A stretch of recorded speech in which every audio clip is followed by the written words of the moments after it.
Tavo vardas ir pavardė. Mozė Mitkevičius. Gimtasis miestas. Vilnius, esu Vilnietis. Gimtas rajonas.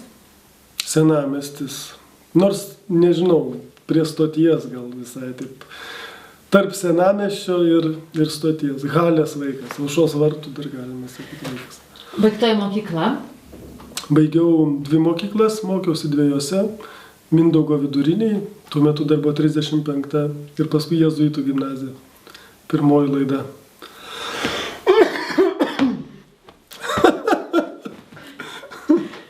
Tavo profesija.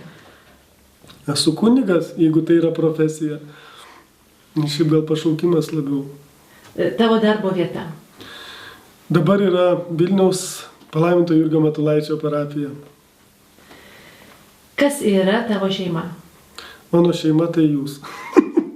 Visi žmonės, mano šeima, parapija, o tikintieji ir ne tik, nežinau. Čia labai jau bandžiau gražiai atsakyti. Tolimiausia šalis. Esi buvęs.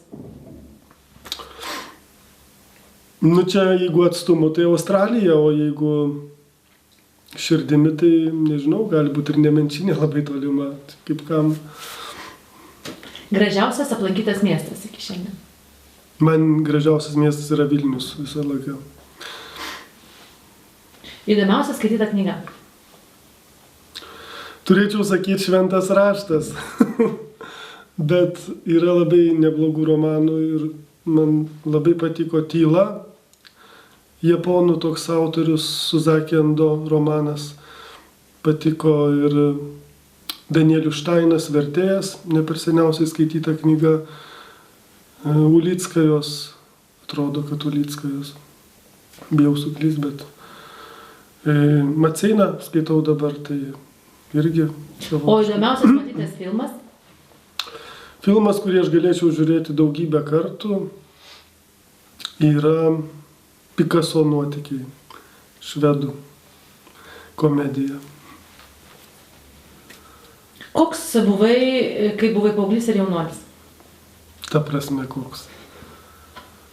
Kaip ir visi paaugliai ir jaunuoliai, padūkęs, įžūlus, nežinau, nuotykių ieškotojas, gal chuliganas, sportuojantis, draugaujantis ir panašiai. Kodėl esi kunigas? Nes negalėčiau nieko kitų būti, turbūt. Ką tau pasakė mama, kai pranešei, kad nori būti kunigas?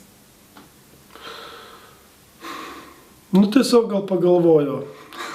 Gerokai ir šiaip mama iki pat mano kunigystės dienos visą laiką klausdavo, iki kada tu gali čia dar atsisakyti, o iki kada tu gali jau čia dar išeiti. Bet šiai dienai, tai šiandien ji yra labai laiminga, nes aš esu laimingas. Tai... Keisčiausias sureagavimas po to, kai kažkas sužinojo, kad esi kunigas. Kad esu kunigas ar kad būsiu? Kad būsi kunigas. Kad būsiu, tai mano sesuo labai keistai sureagavo. Ji pasakė, debilas. Ar kunigas turi savo gyvenimą? Aišku, turi. Ir labai svarbu, kad jį turėtų ir kad jis būtų jam pačiam mielas. Nes jeigu aš neturėsiu savo gyvenimo, aš negalėsiu gyventi su kitais žmonėmis ir jų daryti laimingais. 3 nuobodžiausi dalykai būnant kunigo pareigose.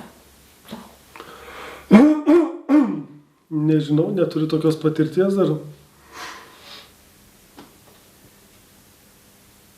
Neišskirčiau kažką tokio kunigiško grinai. 3 labiausiai patinkantis dalykai kunigo pareigose tau. Man patinka būti tarp žmonių. Turbūt labiausiai, o patinka vadovauti liturgijai. Patinka matyti, kaip žmonės tikrai atsigauna ir kažkaip išgyvena Dievo artumą per kunigo tarnystę. Ar bari žmonės per išpažinti? Kaip kada? Niekada šiaip rimtai nevaru, bet negali žmonių bar per išpažinti, nes jie ateina nuoširdžiai, atvira širdimi, ieško Dievo. Tai tegul Dievas juos ir bara, jeigu reikia. Nešioji sutaną? Taip, ne visada, miegu be jos.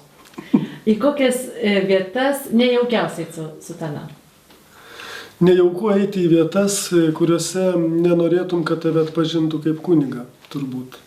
Pavyzdžiui, jeigu aš šiaip labai retai čia nesenai gal buvau su jaunimu vienam klube ir galvojau, ar man eit su sutana ar ne. Ir, žodžiu, supratau, kad būtų turbūt tokia antireklama gal netgi bažnyčiai. Tai kartais turi galvoti apie tai, kaip sureaguos kiti žmonės.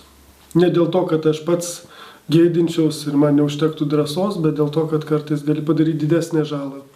Pavyzdžiui, kunigas su sutana, pirkdamas vyno butelį, kad ir mišiom, gali sukelti visokiausių nuomonių. Kur švęsti naujosius metus? Čia parapijoje aukosiu mišias, kviečiu visus. 2 tikslai kitiems metams, kurių neatidėsi. Geriau nežadėsiu. Nežinau, aš kiekvienais metais viską nors susibrėžiu, bet atsiranda labai daug netidėliotinų einamųjų dalykų, nuo kurių ir priklauso užsibrėžtų tikslų įgyvendinimas.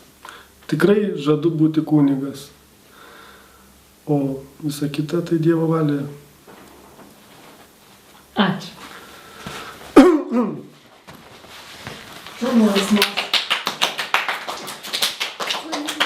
Kokias kišenės jūs susidaro, pamačiau? Aš tik galvau skylę. Kišenės? Taip. Čia tas megztinis gal kur tau numezgė? Taip. Žiauriai.